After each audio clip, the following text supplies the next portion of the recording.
toute autre chose, et pas vraiment en fait, hein. On va parler des enfants, donc c'est un peu... Donc l'amour ne dure pas toujours, on peut se marier, on peut avoir des enfants, et quand on a des enfants, ils ne sont pas forcément heureux, malheureusement. Et parfois, il faut les emmener chez le psy. Exactement. Et voilà, c'est pour ça que vous êtes là aujourd'hui sur notre plateau, Benjamin, c'est pour en parler, justement. Donc on va parler de ce sujet. Alors justement, qu'est-ce qui peut amener les parents à se dire « Tiens, mon enfant a peut-être besoin d'un psy ».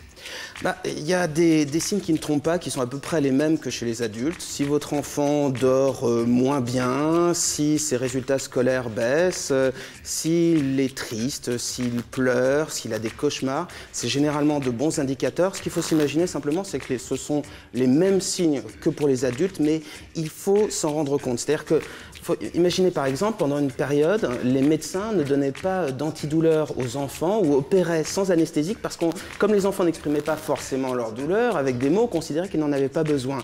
Eh bien, la prise de conscience des difficultés des enfants, du besoin d'un accompagnement, de leurs droits même, finalement, c'est quelque chose qui a 20 ans, 30 ans d'existence, et on en est au tout début de l'accompagnement des enfants d'un point de vue thérapeutique, mais c'est quelque chose de très important.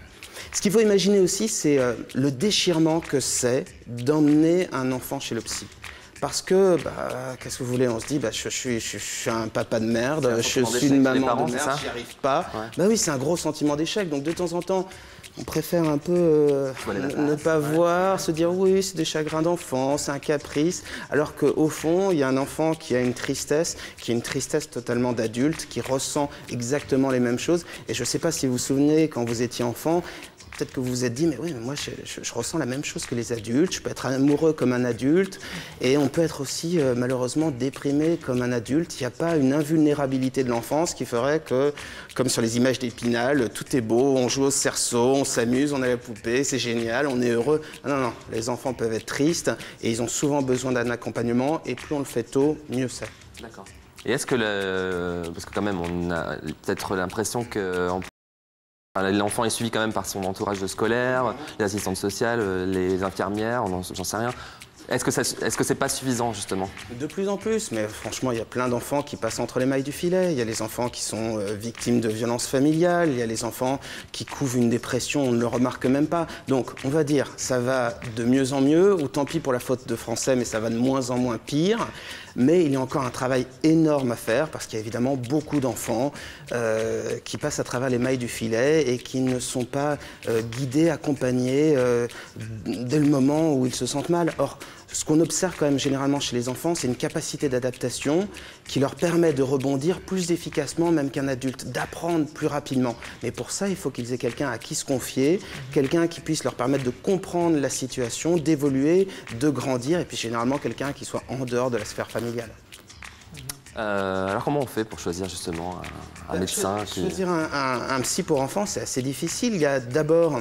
Il y a une technique qu'on doit choisir. Il y a plein de manières différentes d'accompagner les enfants. Ça, on en parlera tout à l'heure. Le bouche à oreille, c'est pas mal du tout. Il ne faut pas hésiter à l'utiliser. Se renseigner sur Internet, c'est une bonne chose. Et puis surtout, il faut tester le psy. Vous allez avec votre enfant voir le psy, vous voyez ce qu'il vaut, est-ce qu'il vous inspire confiance, est-ce qu'il a un bon contact avec l'enfant. Ça, c'est super important parce que vous avez des psys qui sont peut-être très très bien formés, mais si c'est des reines de glace, des gens très très distants et l'enfant se retrouve tout petit face à un grand monsieur, il n'a pas envie de lui parler, il n'a pas envie de se confier, il se sent un peu tétanisé comme face à la maîtresse, pas forcément une bonne idée. Donc, le feeling, voir comment le psy se comporte, tester le psy, et puis si jamais il ne vous plaît pas, vous zappez, vous en prenez un autre, autant qu'il en faut pour être sûr que votre enfant soit véritablement bien accompagné par quelqu'un de bien formé et qui a des enfants, qui sait comment s'adresser à eux. Et puis peut-être aussi, vous pouvez vous renseigner, voir si vos amis ont déjà recommandé leur enfant à ce psy, quels ont été les résultats, et puis vérifier que ça a été court, parce qu'à vrai dire, un psy qui est efficace, il ne doit pas suivre l'enfant sur des dizaines d'années, 2 fois par semaine. Il faut qu'il y ait du changement. Et puis il y a une dernière recommandation que j'aimerais donner, c'est faites en sorte de participer à la thérapie. Un truc assez hallucinant, c'est qu'on s'imagine que, en gros, une thérapie pour enfants, ça devrait se passer uniquement dans le secret du cabinet, le psy s'adressant uniquement à l'enfant, et comme si les parents ne participaient pas à l'éducation de l'enfant. C'est hyper important que vous en soyez partis. C'est évident que les parents doivent être en quelque sorte les co-psys, et puis pourquoi pas aussi l'institutrice ou l'instituteur. Participer à la thérapie de l'enfant, c'est faire participer l'intégralité de sa vie, pour pouvoir le faire changer, pour pas que la thérapie ce soit une bulle où il fasse quelques petits dessins, il parle de ce qui fait bobo, ce qui va pas, et puis finalement derrière il n'y a rien qui suit. Ça, ce serait dommage. Et donc concrètement, quand on ne connaît pas de psy, on fait quoi? On va sur les pages jaunes, on va voir un médecin généraliste qui va nous ça peut être pas mal, ça peut être médecin généraliste, ça peut être les autres parents, ça peut être l'infirmière dont vous parliez ou l'assistante sociale qui peut conseiller. Et puis surtout, il y a Internet. Ce qui est formidable avec Internet, c'est qu'il ne faut pas hésiter à faire son shopping. Vous voyez les psys qui existent, vous voyez les techniques qu'ils utilisent, et puis vous leur téléphonez, vous demandez comment ils agissent avec les enfants, comment ils les aident, vous décrivez un peu la situation, vous tâtez bien le terrain, et s'il vous inspire confiance, là vous y allez, mais surtout en se disant que vous n'êtes pas marié avec le psy, que vous pouvez divorcer quand vous voulez, et qu'il faut surtout le psy qui conviendra à votre enfant, c'est important. Vous avez plusieurs manières de faire de la thérapie avec les enfants. Il y a celle un petit peu datée de la psychanalyse, où l'idée ce serait que l'enfant doit absolument se confier, qu'on doit trouver l'origine de son problème. Alors c'est un petit peu daté, c'est pas, à mon goût, c'est pas suffisamment efficace, pas suffisamment rapide, ça dépend des psys. Il y en a qui utilisent la psychanalyse et qui ont un très bon contact avec les enfants et qui font un travail formidable, mais franchement ça marche pas toujours. Vous avez l'art-thérapie, qui est beaucoup utilisé, mais l'art-thérapie, ça ne doit pas être juste faire des petits dessins, juste s'amuser avec le psy. Ça doit être l'occasion, pendant qu'on joue, d'apprendre des choses, de discuter, pendant que l'attention de l'enfant est en train de jouer, je ne sais pas, avec son micro, avec... ça, c'est un enfant très médiatique. Eh bien, on lui parle et on fait en sorte qu'il évolue et qu'il comprenne la situation, parce que bien souvent, les parents maintiennent un secret. Au lieu de dire les choses simplement, clairement à leurs enfants, sans faire de chichi, s'ils se sentent mal de le dire, si le couple bat de l'aile, d'expliquer qu'il y a des petites dissensions, s'il va divorcer, qu'il va se passer quelque chose, eh bien on fait des secrets, les enfants ne sont pas idiots, ils sont exactement comme nous, ils sentent absolument tout, et si on leur cache des choses, ça leur permet juste d'être très très très mal dans leur basket. Alors, on l'a évoqué succinctement tout à l'heure, mais quels peuvent être les signes chez un enfant qui aurait besoin d'un psy?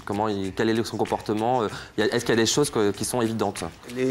On va dire les résultats scolaires, les insomnies, les cauchemars, l'irritabilité. Est-ce qu'il se dispute plus souvent? Est-ce qu'il y a une agressivité latente qu'on sent en lui? Et puis une tristesse qui se manifeste comme chez tout le monde, ça se peint sur le visage. Il faut observer ses enfants et pas les placer dans une sorte de livre pour enfants, de contes et légendes comme ça. On s'imagine que tout est beau, tout est rose, c'est le pays de l'enfance. On n'est pas au pays de Candy. Les enfants souffrent exactement de la même manière. Et donc finalement, quand on les observe, vous me posez la question, mais j'allais dire, voilà, si vous voulez savoir si un de vos amis, quelqu'un de votre famille ne va pas, ce sont exactement les mêmes signes qui apparaissent. Il faut juste les observer. Et comment on prépare l'enfant à aller voir un psy? Parce que ça peut être traumatisant pour un enfant de se dire qu'on l'emmène chez un psy. Alors c'est une super question parce que ça montre bien la culpabilité des parents. C'est j'emmène mon psy, j'emmène mon psy chez mon enfant. Alors en inverse, j'emmène mon enfant chez un psy. Donc on se dit, oui, mon enfant est fou, il y a un truc qui cloche. Non, pitié, on a le droit d'être malheureux, tout le monde est malheureux, c'est ce qui se passe dans la vie. Quand on est malheureux, on va voir un monsieur ou une dame qui va aider, permettre de discuter, voir ce qui ne va pas, et à nouveau retrouver le sourire. En gros, vous donnez une version claire de ce que vous diriez à un adulte, avec des mots un petit peu plus simples, mais avec exactement les mêmes arguments. On s'imagine qu'il faudrait cacher, prendre des petites pincettes, etc. Non, t'es triste, tu te sens mal, tu vas voir quelqu'un, tu vas pouvoir lui parler, c'est normal, il y a beaucoup d'enfants qui le font, et tu vas pouvoir partager avec lui tes secrets, le dire à personne, même pas à moi, et tu vas pouvoir aller mieux et te sentir bien, pouvoir jouer à nouveau. Enfin, voilà, les évidences en quelque sorte. Médite clairement, ce qu'on ne fait pas toujours. Mais justement, c'est l'enfant qui peut avoir le sentiment d'être fou, parce que généralement, à l'école, quand on dit qu'on va voir un psy, au niveau des autres enfants, on se dit qu'il y a un petit problème. Alors, les enfants sont cruels, ça, c'est pas une nouveauté, ça, on pourra pas l'en empêcher. Non, c'est vraiment un exercice d'explication, c'est un médecin pour les bobos de l'âme, pour les bobos un médecin du bonheur, en quelque sorte. Il n'est pas obligé d'en parler à ses amis, ça peut être quelque chose qu'il garde pour la famille. Mais en revanche, c'est vrai qu'il peut y avoir une discrimination, mais soyons honnêtes, vous allez dans une école parisienne maternelle, vous comptez le nombre d'enfants qui sont allés voir le psychologue pour une raison ou pour une autre, ils sont légion. Ceux dont on a testé le QI, ceux qui ont eu des parents qui divorcent et les parents voulaient être sûrs que ça allait bien. Et aussi l'effet inverse. De temps en temps, vous avez des parents qui surprescrivent le psy pour enfants. Donc dès qu'il y a un problème, mon enfant ne travaille pas à l'école, je l'emmène chez le psy. Oui, est-ce qu'il ne faudrait pas plutôt l'encadrer, travailler un petit peu avec lui? Est-ce que c'est vraiment le problème du psy? Je ne suis pas sûr. C'est les parents qui doivent aller chez le psy pour le coup, non? Bien sûr. Mais c'est le principe, on a fait une émission ensemble là-dessus, sur des thérapies familiales. L'avantage, c'est de considérer que l'enfant, il n'est pas isolé et que l'influence des parents, elle est déterminante. Et donc, une thérapie qui n'intègre pas les parents dedans, il me semble qu'il manque quelque chose de très, très important. Donc, mais effectivement, il peut y avoir la même sensation d'être chez le monsieur qui s'occupe des fous, et c'est un peu le même type de frein qui concerne les adultes. Vous avez plein de gens encore qui vont chez un psy et qui n'osent pas le dire comme s'il y avait un tabou. Allez, pitié, il y a 33% des gens au cours de leur vie qui vont aller voir un psy. Donc, le calcul est compliqué parce qu'on est 5. Si on était 6, je pourrais dire qu'il y a 2 personnes. Disons qu'il y a 1,80 ou 66 ou je ne sais pas combien qui va aller à cette table. Je vous regarde tous. Il y a forcément quelqu'un que je verrai bientôt. C'est tout à fait normal. Comme, on va dire, la famille, la société n'a plus un rôle d'accompagnement, malheureusement, les psys sont maintenant le dernier rempart, la dernière façon de changer, mais c'est devenu si courant que franchement, je trouve que ça devrait se banaliser. En revanche, ce qui ne devrait pas se banaliser, c'est l'exigence. Une thérapie, ça doit durer peu de temps, ça doit être efficace pour les enfants comme pour les adultes. Et si vous voyez votre psy depuis 10 ans, c'est très intéressant, mais c'est très inutile. Est-ce que vous ne feriez pas mieux de passer à quelque chose d'autre? Oui, c'est une manière de se raccrocher à quelque chose aussi quand on fait une thérapie comme ça pendant des années. Si on le fait pendant des années, on se raccroche à son psy, mais le but d'une thérapie, c'est d'apprendre vraiment l'autonomie, c'est-à-dire dès le départ, d'être très clair avec son patient, de se dire moi je ne veux pas te faire de toi une rente, je veux que tu sois autonome, bien dans tes baskets le plus possible, et si une fois de temps en temps tu as besoin de moi, ok, mais pas plus. Et pareil pour un enfant, le but c'est de le remettre dans le courant de la vie, qu'il puisse à nouveau jouer, faire des choses concrètes, être bien, être un enfant, être tel qu'il est. Et parfois ça passe aussi par des conseils très pragmatiques, c'est-à-dire faire du judo, faire des activités comme ça qui vont être aussi efficaces et aussi intéressantes qu'une thérapie. Il n'y a pas que la psy, on va dire la thérapie c'est pour remettre dans le bon chemin, se sentir à nouveau bien et ensuite bye bye les psys, moins on les voit, mieux c'est. Mais d'un autre côté, il ne faut pas hésiter. Bah oui, mais bien sûr. Bah oui. Mais il ne faut pas hésiter, en revanche, quand on va mal, à les utiliser ponctuellement comme un outil. Vous avez une grippe, vous allez chez le médecin généraliste.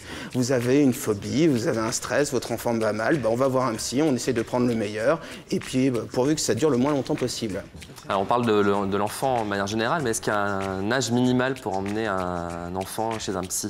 Non, il n'y a vraiment pas d'âge. C'est-à-dire que c'est très triste, mais les dépressions, ça peut arriver à tout âge. On a vu par exemple que des enfants qui étaient privés de leur mère pour une raison ou pour une autre, dès 3 mois, 4 mois, pouvaient développer une dépression. Et donc vous avez des enfants qui se laissent mourir de faim parce qu'ils sont privés de la personne qui les a élevés. C'est terrible. La tristesse, tous les problèmes peuvent être liés à l'enfance. Et le plus souvent, évidemment, plus l'enfant est petit, plus ça va être le cadre, les parents sur lesquels on va jouer. Mais de toute façon, c'est le plus important. Donc il ne faut pas hésiter, même si l'enfant est très petit, à consulter sans exagérer. Il y a aussi des soucis, des tristesses qui passent toutes seules. Il faut raison garder. Ah, j'ai quelqu'un qui voulait me poser. Oui, vous disiez tout à l'heure que certains parents se voilaient la face un petit peu, c'est vrai, je pense que c'est le cas en France aussi notamment. Et est-ce que vous ne pensez pas que l'éducation nationale justement a un rôle là-dedans ? Les professeurs qui côtoient les élèves environ 7 à 8 heures par jour, qui les voient parfois même plus que les parents, c'est un peu leur rôle aussi de déceler cette sorte de dépression, non ? Non, c'est pas parce que ma femme est professeure que je vous dis ça. Je crois malheureusement qu'on investit trop sur l'éducation nationale et trop sur les professeurs. Il y a une responsabilité parentale de détection incombe aux parents et que... pourquoi ça incombe aux parents? D'abord parce que c'est leur enfant, c'est tautologique mais c'est comme ça, et ensuite parce que l'éducation nationale ne peut pas l'assumer. Peut-être que l'éducation nationale pourrait optimiser la détection des violences. Aider les parents peut-être, qui n'osent pas ou qui se voilent la face justement, aider les parents et dire... Les institutrices, c'est souvent les premières psychologues, elles vont voir les parents, elles leur disent « Oh là, il a un trouble du langage, il zozote, il a l'air un peu triste en classe, il ne parle pas avec les autres enfants. » enfants. Si vous allez voir le psy, mais il faut voir aussi comment les parents accueillent ce genre de choses. Quoi? Mon enfant, il est normal, mon enfant, il est bien, mon enfant, il est tout à fait parfait.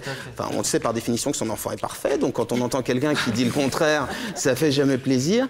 Mais disons que c'est le cas, il y a du boulot qui est fait, on peut l'améliorer, mais surtout, moi, j'aimerais recentrer l'importance du rôle des parents. C'est eux qui doivent mener la barque et assumer leurs responsabilités. S'ils ne le font pas, je trouve que c'est un peu...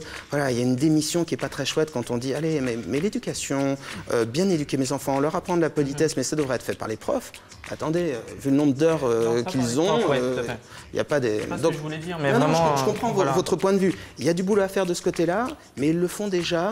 Ils peuvent le faire encore mieux, encore plus.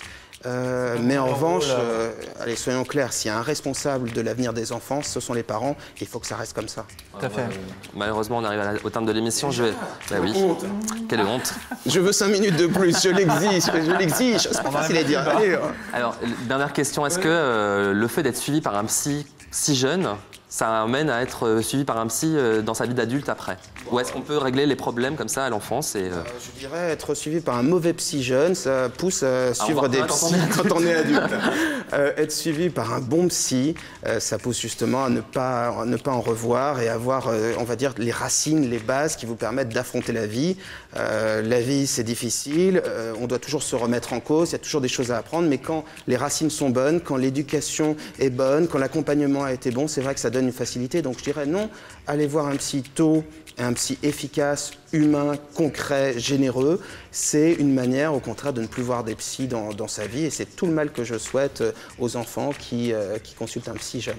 Très bien. Merci Benjamin. Avec plaisir. On va rappeler votre site internet peut-être? Oui, psy-coach.fr. Tout est expliqué. Je n'ai pas eu le temps d'expliquer le détail des thérapies qui existent, mais psychanalyse, thérapie systémique, enfin tout est expliqué. Il y a des vidéos sur tout, des conseils pratiques.